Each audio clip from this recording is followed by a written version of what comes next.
Bonjour. Bonjour, Balthazar. Alors, on va commencer par une question un peu générale. Quelles sont les demandes que l'on t'adresse le plus couramment? Des pubs, des longs métrages, des séries? Et est-ce que c'est de la motion capture ou de la performance capture qu'on me demande? Est-ce qu'il y a un format récurrent qu'on me demande? Non. Non, attends, juste c'est pour qui? C'est pour toi, d'accord. Non, Ouais. mais je te dis, il n'y a pas besoin de penser. Non, Non, mais tous les projets sont différents. J'aimerais bien qu'ils soient un peu moins différents et qu'on ait des trucs un peu standards et qu'on ait des trucs un peu catalogue. Mais et les gens aimeraient bien à chaque fois qu'on leur réponde que c'est dans le catalogue, page 38, et que les prix sont là et que les délais sont là. Maintenant, chaque projet est différent et donc à chaque fois c'est un peu une surprise. Il y a quelques récurrents dans la pub, mais c'est même pas. Dans les jeux, c'est pareil. Dans les longs métrages, on pourrait dire qu'il y a la récurrence, mais il y en a tellement peu qu'il n'y a pas un coup de téléphone de long métrage tous les mois. Donc non, mais en même temps, c'est ça qui est marrant, c'est que c'est un peu tout le temps différent. Donc il faut à chaque fois comprendre le projet. Maintenant, performance capture, motion capture, tu le sais, je me sers de ces mots-là, mais je les aime pas. Je trouve que motion capture, c'est le seul qui a à peu près du sens. Performance capture est né parce que les gens voulaient dire qu'ils en faisaient plus que les voisins et qu'ils faisaient le visage, ils faisaient tout, et qu'ils prenaient toute la performance. Mais pour moi, le mouvement est à l'essence de la performance, et la motion, c'est le mouvement. On va pas chipoter, et donc motion capture, ça doit tout prendre, et la vraie motion capture prend les doigts, prend le visage, prend les yeux, et on enregistre tout. Même en théorie, tu sais, j'aime pas l'idée de... Le mot capture me plaît pas, et j'aime bien considérer qu'on enregistre le mouvement, et donc... qu'on est des on est des ingénieurs du mouvement comme d'autres sont ingénieurs du son, je le dis tout le temps. Donc on enregistre le mouvement et le mouvement c'est ce qui constitue toute la performance. Même la voix, si on pousse, mais on pousse pas tant que ça, même la voix est en fait liée au mouvement. On ne fait que bouger notre appareil phonateur pour générer des sons. Donc c'est du mouvement à part entière. Mais alors, du coup, vu qu'il n'y a pas de standard, comment tu fais pour établir, par exemple, une durée de traitement d'une demande ainsi que son tarif? Est-ce que c'est à la minute de shoot à traiter? Est-ce que c'est lié à la complexité de la scène ou de la séquence? Ou au nombre d'acteurs? Ouais, on essaye d'avoir des tarifs. Maintenant, effectivement, plus on a de données, plus ça va coûter cher. Bon, ça, c'est un principe. Maintenant, si on a 2 fois plus de données, est-ce que ça coûte 2 fois plus cher? C'est pas sûr. C'est clair que c'est pas directement linéaire. Maintenant, il faut bien qu'on ait des principes, sinon on ne peut pas sortir un prix d'un chapeau. Donc, il y a effectivement la durée d'animation monopersonnage. C'est comme ça qu'on compte. Donc, s'il y a 2 personnes dans une scène de minutes, ça fait 2 minutes monopersonnage. Il y a le nombre de choses qu'on enregistre, est-ce qu'il y a du visage, de l'œil, des doigts, est-ce qu'il y a des props. Il y a la complexité de l'animation, est-ce qu'ils sont juste debout en train de danser ou parler face caméra, ou est-ce qu'ils sont en train de se battre au sol en s'arrachant les cheveux. Il y a l'exigence du client, est-ce qu'on est pour un jeu vidéo moyen, est-ce qu'on est pour un petit test de court métrage, ou est-ce qu'on est pour un long métrage, est-ce qu'on est pour une pub, est-ce qu'on est pour une pub où le client va revenir 15 fois en nous disant c'est pas ce que je voulais. Donc tout ça, ça rentre en ligne de compte. Après, et même quand on imaginerait qu'on saurait tous ces éléments-là, comment on fait le prix? On essaie de se dire combien de temps on va y passer, on les multiplie par 2 parce qu'on se trompe toujours. Et après, est-ce qu'on a de bon temps? On n'en sait rien. Et après, on sait combien... L'expérience montre que il faut qu'on rentre tant d'argent par mois pour que la boîte tienne un coup. Donc on se dit, tiens, est-ce qu'on va y passer grosso modo 15 jours, un mois ou 2 mois. Et puis on finit par avoir des ordres de grandeur, et puis après on discute avec le client, et après on se fait en fonction de la situation, si on a beaucoup de clients, pas beaucoup de clients, si, je ne vais pas dire si le client est une bonne tête ou pas, mais si c'est pour un client qui va plutôt être cool dans ses délais, dans ses exigences, qu'il n'a pas de date butoir, et ben on pourra évidemment baisser un peu les prix contre plus de flexibilité de sa part. Si c'est un client qui va nous dire il faut que ça sorte le 15 absolument, et cette exigence fera qu'on essaiera de tenir le prix de départ. Donc, par exemple, pour Sacre Bleu, est-ce qu'il y a eu un prix déjà qui a été négocié? Sacre Bleu, on a fini, donc oui, on a fait un devis au départ. C'est clair qu'ils ont beaucoup négocié et que c'est un projet qui nous plaisait beaucoup.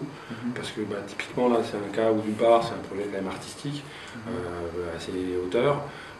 C'est un projet qui va tout à fait dans la lignée de ce qu'on a envie de faire.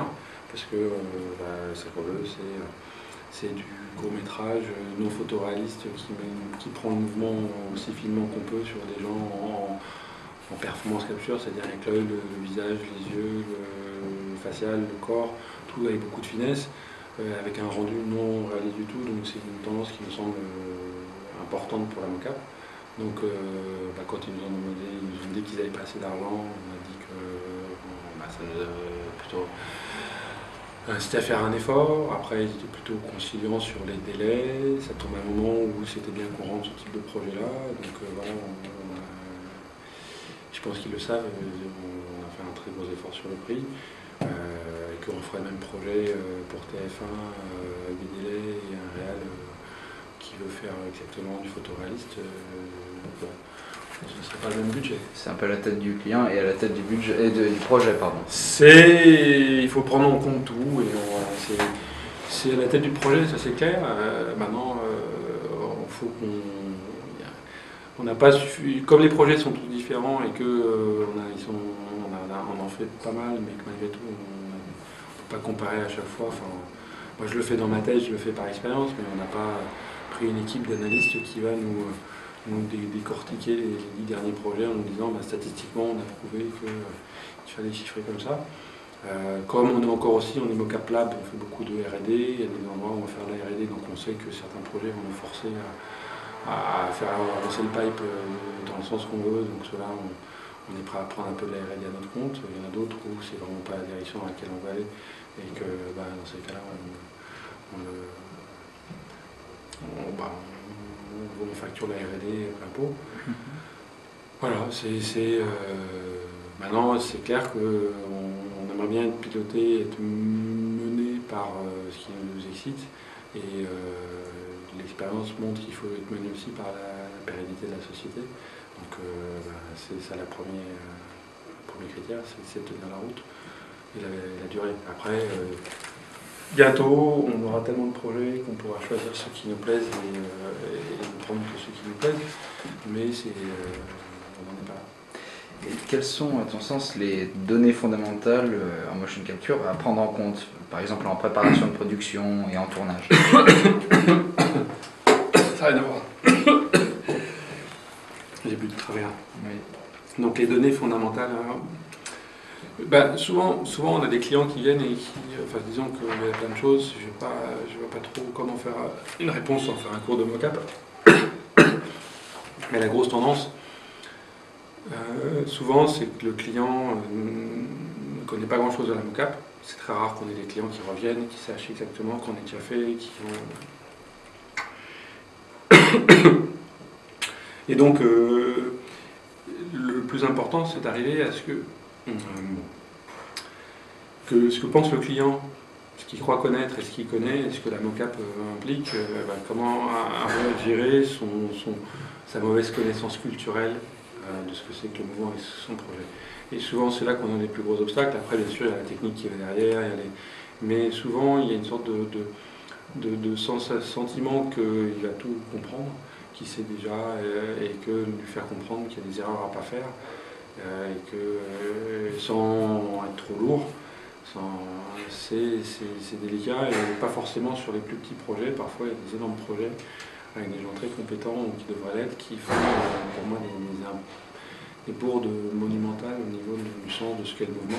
Est-ce qu'il y a des exemples par exemple de bourdes ou d'erreurs à ne pas commettre? Il y en a plein, il y en a qui ont fait de moins en moins, mais c'est le classique, pas faire de casting, et prendre un acteur qui a un copain, qui est dispo, voilà. Ça c'est un classique, je l'ai fait au début moi, en me disant bon c'est que du mouvement. Tant qu'on n'a pas compris que le mouvement c'est comme une voix, c'est aussi fin, aussi subtil, si on n'a pas le bon acteur, on n'a pas le bon mouvement, on peut faire tout ce qu'on veut derrière. On ne remettra pas de l'acting dans un mouvement. Nous, notre métier, c'est de préserver ce qu'a donné l'acteur au mieux, mais de remettre de l'énergie, de la joie, du peps, ou au contraire de retoucher ce moment-là. Si le jeu n'était pas bon, il ne restera pas bon. Donc ça, c'est une erreur très classique. Et on a beau le dire, on a beau avoir des clients qui nous disent oui, on a compris.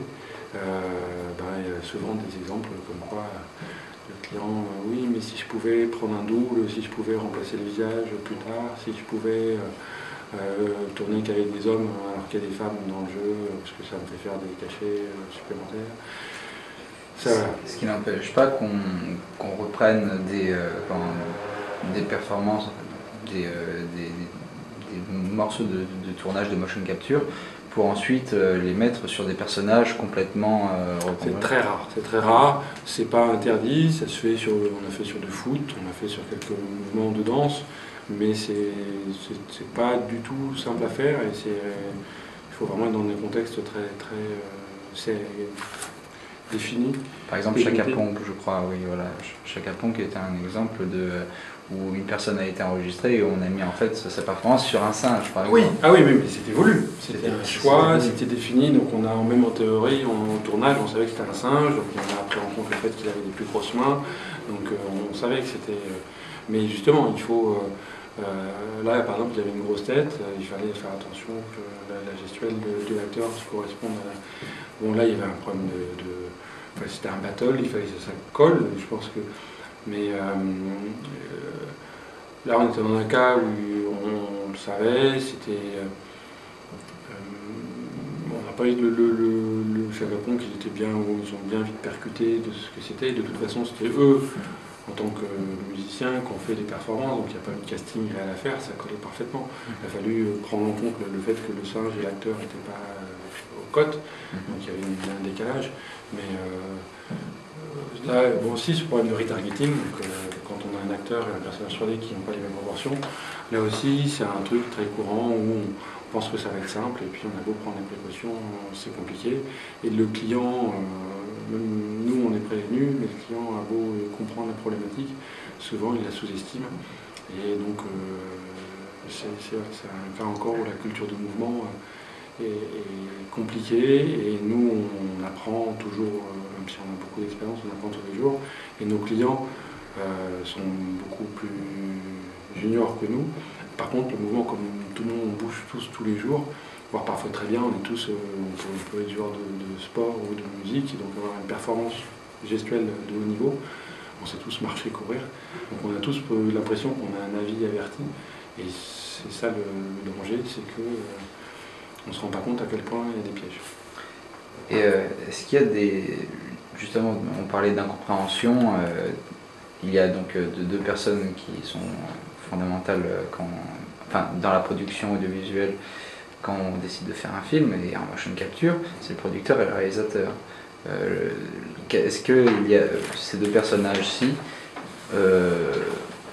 ont commis des erreurs ou des incompréhensions particulières, par exemple lors du tournage, le réalisateur, est-ce qu'il y a des choses qu'un réalisateur devrait savoir sur la motion capture ou en tout cas garder à l'esprit quand il tourne?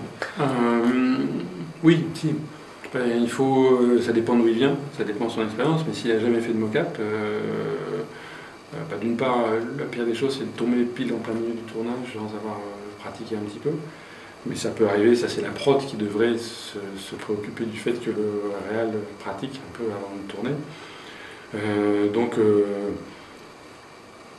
Il faut qu'ils comprennent, qu'ils fassent confiance à ces acteurs. Il y a eu beaucoup d'exemples de projets où tout le monde avait peur de la mocap, donc on demande aux acteurs d'en faire plus parce que la mocap allait gommer des choses, donc à croire qu'il fallait...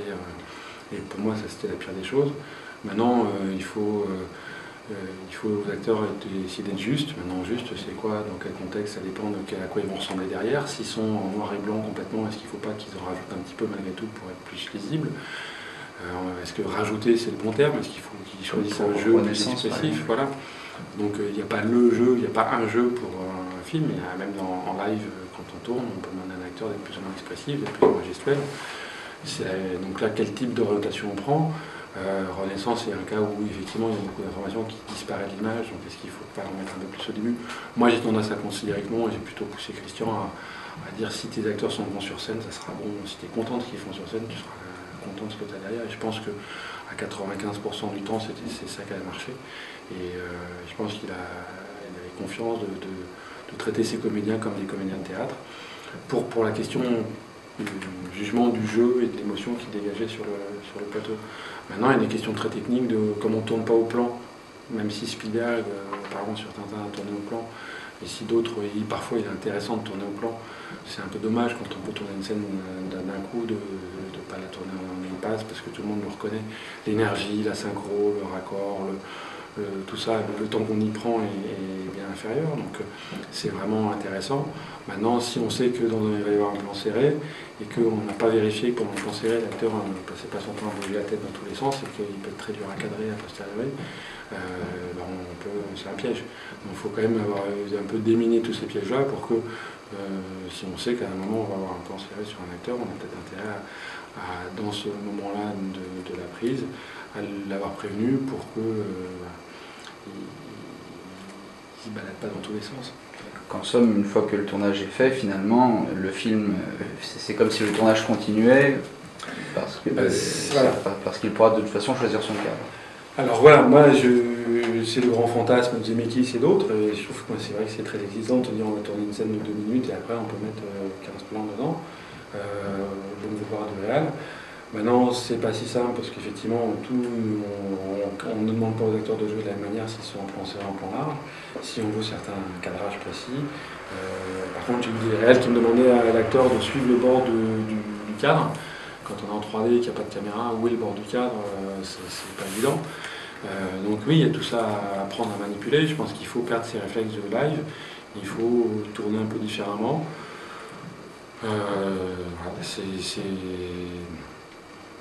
Maintenant, c'est vrai que c'est tellement magique de se retrouver avec une scène, de la cadrer a posteriori, de trouver des nouveaux cadres, qu'on peut perdre certaines exigences au tournage pour gagner cette liberté-là. Il y a des réals qui s'y feront mieux que d'autres. Il y a des types de réalisations qui s'y feront mieux que d'autres. Là, pareil, il faut pratiquer. C'est surprenant de penser qu'on peut apprendre un art, une technique, une manière de faire sans s'entraîner. Là, conseil aussi, il y a un point quand même que j'essaie de souligner à chaque fois, c'est qu'il faut des réals qui sont des réals des gens qui dirigent. Il faut quelqu'un qui dirige un acteur, quelqu'un qui a fait de l'anime, que de l'anime, qui a dirigé des petits framers, tout d'un coup se retrouver avec des acteurs. C'est pas la meilleure des choses. Je dis pas que c'est pas faisable, il y a des gens qui ont ce talent-là, mais il faut savoir diriger un acteur. Il faut avoir un directeur, si c'est lui on ne sait pas, si les réals ne sait pas, il faut qu'il y ait quelqu'un qui sache parler aux acteurs, qui sache Un acteur c'est compliqué, c'est une richesse folle, mais il faut savoir la gérer. Il faut aussi un dire d'anime qui soit raccord. Pour moi, je trouve que les films mocap sont des films très proches du live, plus que des films qui frame, fondamentalement. C'est mon point de vue. Je pense que de plus en plus de gens le partagent, ce point de vue. On ne fait pas du cartoon, on ne fait pas du Pixar, on fait du live avec des rendus différents. Et donc, il ne faut pas forcément un dire d'anime qui sort des gobelins. Je ne suis pas contre les dire d'anime qui sortent des gobelins, mais je pense que ça peut être pas forcément le plus beau cadeau pour tout le monde. Pour le projet, il faut quelqu'un qui aime les acteurs et qui est habitué aux acteurs. Donc c'est pas ce qu'on apprend au gobelin. Je ne dis pas que c'est incompatible, je dis juste que c'est pas forcément l'information.